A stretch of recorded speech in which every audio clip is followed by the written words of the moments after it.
जिसमें आस्था होती है उसमें हमारा मन लग जाता है। नहीं, उसे आप समझ ही नहीं पा रहे हैं। जैसे हम नाम जप कर रहे हैं, हमारी आस्था भोजन में है, भूख लगी है और अच्छा भोजन मिला तो नाम छूट जाएगा ना? ईमानदारी से देखना, नाम छूट जाएगा और भोजन को हम रुचिपूर्वक करने लगेंगे, क्योंकि हमारी आस्था उस समय भोजन पे है। किसी व्यक्ति से बात करने की हमारी आस्था हुई, नाम छूट गया, नाम छोटा हो गया, आस्था हमारी व्यक्ति की बड़ी हो गई।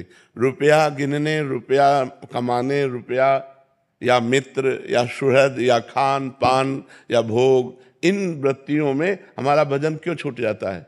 क्योंकि हमारी आस्था कमजोर है।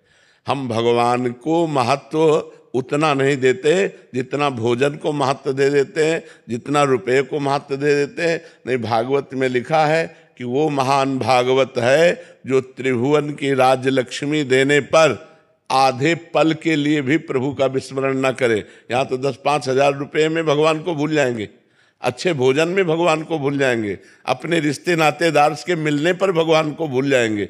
तो हमारी आस्था भगवान, हम जबान से कहते हैं कि हमारी पूर्ण आस्था है, लेकिन पूर्ण आस्था जिस दिन हो जाएगी उस दिन आपका चिंतन पूर्ण हो जाएगा, आपका चिंतन निरंतर भजन भगवान में होगा। जैसे अब अपने लोग हैं तो अपने लोगों को भोजन मिलता है तो प्राण पोषण के लिए उसे डालते हैं, स्वाद के लिए नहीं, ये पदार्थ नहीं, जितने से प्राणों का पोषण हो जाए बस उतने के लिए। महत्व जब भगवान का होगा तो न रुपए का महत्व होगा, न भोजन का महत्व होगा, न मान प्रतिष्ठा का महत्व होगा। तो जब आस्था होती है भगवान में तो केवल भगवत भाव रहता है, ये पहली पहचान है। हाँ, भजन में जो तन्मयता है वो हम अधिक से अधिक बढ़ाने की कोशिश करते हैं, हमसे त्रुटि हो जाती है, पर भजन छूटने की हमारे अंदर व्याकुलता हो जाएगी। तद स्मरणेन परम व्याकुल। आस्था ही तो सारी चीज है। हमारा दृढ़ विश्वास, दृढ़ आस्था परमात्मा में हो तो हर समय हम प्रसन्न रहेंगे, हर परिस्थिति में हम प्रसन्न रहेंगे, हर समय हमारे अंदर नाम चलेगा। तो अभी आस्था और बढ़ाओ, अभी रिश्ते नातों में आस्था है, अभी रुपए पैसों में आस्था है, अभी अपने शरीर में आस्था है, अभी भोगों में आस्था है। हमारी बात को समझो, ये ऑपरेशन थिएटर है अध्यात्म का। पूरी आस्था जिस दिन परमात्मा में हो जाएगी उस दिन हमारा भजन पूर्ण होने लगेगा। सानिया जी दिल्ली से। श्री हरिवंश महाराज जी। महाराज जी, हमें पता है कि हमारे अंदर क्या क्या कमियां हैं, हम उसे सुधारने का बहुत प्रयास करते हैं परंतु कोई प्रभाव नहीं दिखता, वो गलती होती है महाराज जी। हाँ, हमें जैसे पता है कि हमको ये नहीं करना चाहिए और ये करना चाहिए, तो जो करना चाहिए वो कर नहीं पाते, जो नहीं करना चाहिए वो कर बैठते हैं, इसको प्रमाद स्थिति कहते हैं। और ये प्रमाद स्थिति भजन से जाती है। जब नाम बल हमारे अंदर जागृत होता है तो जैसे ब्रेक मार दो वहीं की वहीं बिल्कुल गाड़ी खड़ी, वैसे ही मना स्थिति होती। नहीं तो बस नहीं, हाँ तो बस हाँ, हाँ होगा तो धर्मयुक्त होगा, नहीं होगा अधर्मयुक्त होगा, नहीं तो नहीं, हाँ तो हाँ, बिल्कुल ठीक करेक्ट जीवन चलेगा। भजन बल एकत्रित हो जाए। अभी 2-4 माला को भजन बल नहीं कहते। जब अच्छे से खूब भजन करोगे, खूब नाम एकत्रित हो जाएगा तो गंदी बातों के लिए मन जाएगा ही नहीं, अगर जाएगा तो क्रिया नहीं कर पाएगा, क्योंकि उसके पास नाम बल है, रोक देगा। अब हम जानते हैं नहीं करना चाहिए, मन हमारा आकर्षित किया, व्यथित किया, हम वही कर बैठे क्योंकि हमारे अंदर नाम बल नहीं है। जैसे मेरे बल से वृंदावन रानी, महारानी जी के राधा नाम का बल है, जैसे चाहो वैसे मन को रौंद दो, क्योंकि वो बलवान है, हम थोड़ी बलवान है।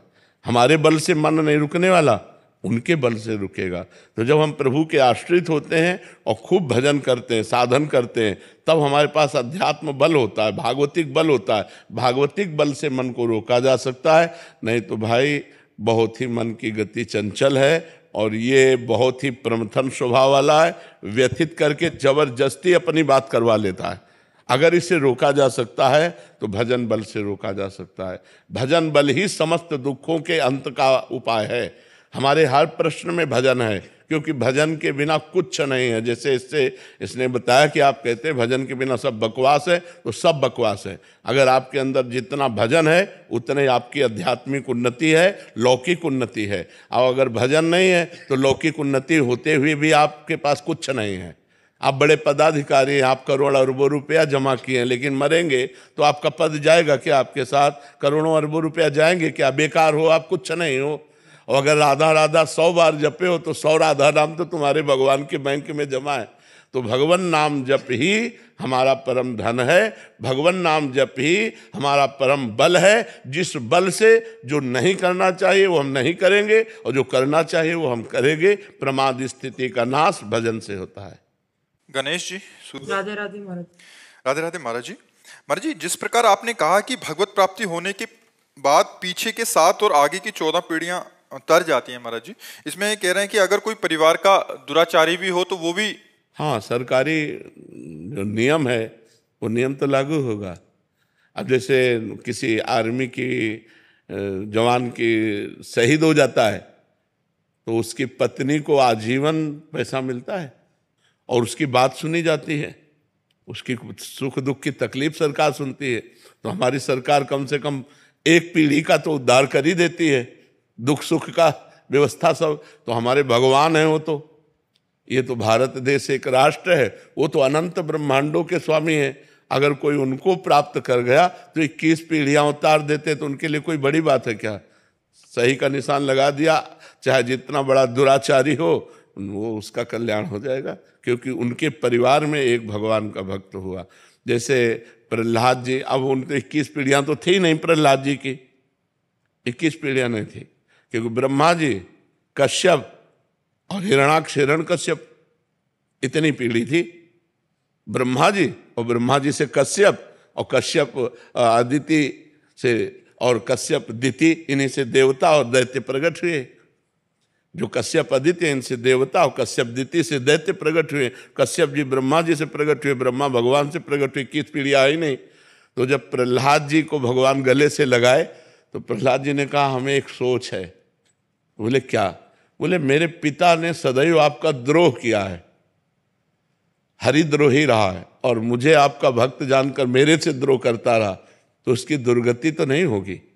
तो उन्होंने कहा कि पिता की बात करते हो, तुम्हारी 21 पीढ़ियां होती तो उनकी सदगति हो जाती। 21 पीढ़ियां नहीं तुम्हारे, तो तुम्हारे पिता को परम गति प्राप्त हुई है। जिसके प्रहलाद जैसा पुत्र हो, उसका पिता स्वयं भगवान का घोर दुश्मन, घोर विरोधी, तो वो भगवत, यद्यपि क्रिया भयावनी थी लेकिन उसकी सदगति हुई।